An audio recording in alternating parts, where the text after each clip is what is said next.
गर्मियों की छुट्टी होते ही मैं अपनी दादी के घर जाया करता था।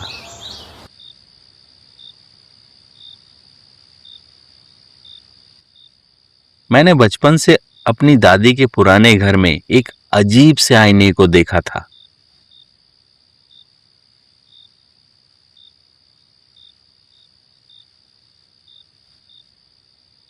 कहते थे कि ये आईना शापित है।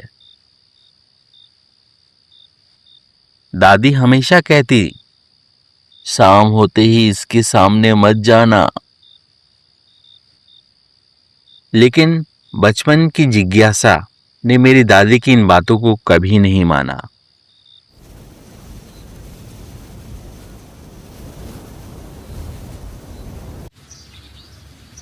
गांव के बुजुर्ग बताते थे कि इस आईने में लोग अपनी असली शक्ल नहीं बल्कि अपनी मौत देखते। कई बार गांव वाले इसमें अपनी शक्ल देख पागल हो गए।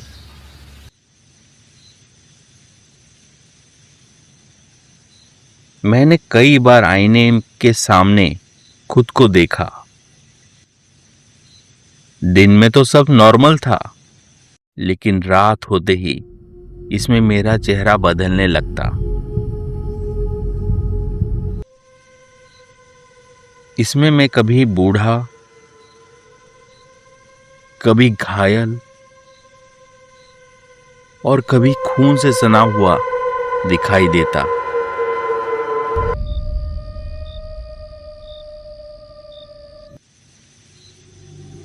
एक रात मैंने साहस करके देर तक आईने में देखा। तभी मुझे उसमें मेरे पीछे खड़ा हुआ कोई और दिखाई दिया। मैंने पीछे मुड़कर देखा, वहां कोई नहीं था।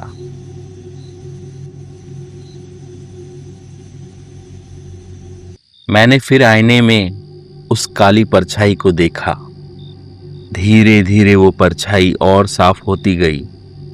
वो मेरी जैसी दिखती थी, लेकिन आंखें लाल, चेहरा फटा हुआ और हंसी भयावह।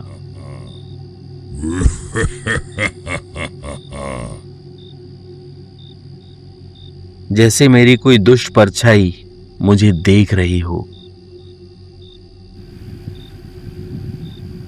उस रात मैं डर के मारे सो नहीं पाया। मुझे हर जगह आईने की वो परछाई दिखाई देने लगी। कभी पानी में, कभी खिड़की में, यहाँ तक कि बर्तन में भी, और हर जगह वो डरावनी परछाई मेरा पीछा करती।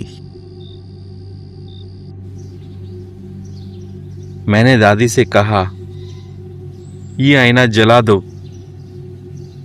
लेकिन दादी बोली, ये आईना तुझसे जुड़ चुका है। अब चाहे तू कहीं भी जा, ये तुझे ढूंढ लेगा।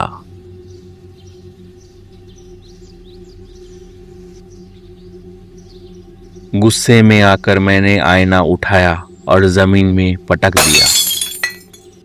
आईना 1000 टुकड़ों में टूट गया, लेकिन हर टुकड़े में वही परछाई मुस्कुरा रही थी और मुझे देख रही थी। उस रात मैंने एक सपना देखा। मैं खुद आईने के अंदर कैद हूं और वो परछाई, मेरी दुष्ट परछाई, मेरी जगह बाहर जिंदा घूम रही है। सपना इतना असली था कि जागने के बाद भी मुझे लगा कि शायद अब मैं आईने के अंदर हूं और वो बाहर। आज भी गांव वाले कहते हैं कि वो आईना टूटा नहीं। कहीं किसी शीशे में उन्हें वो काली परछाई दिखती है, और कभी कभी लोग अपनी शक्ल की जगह मुझे देखते हैं।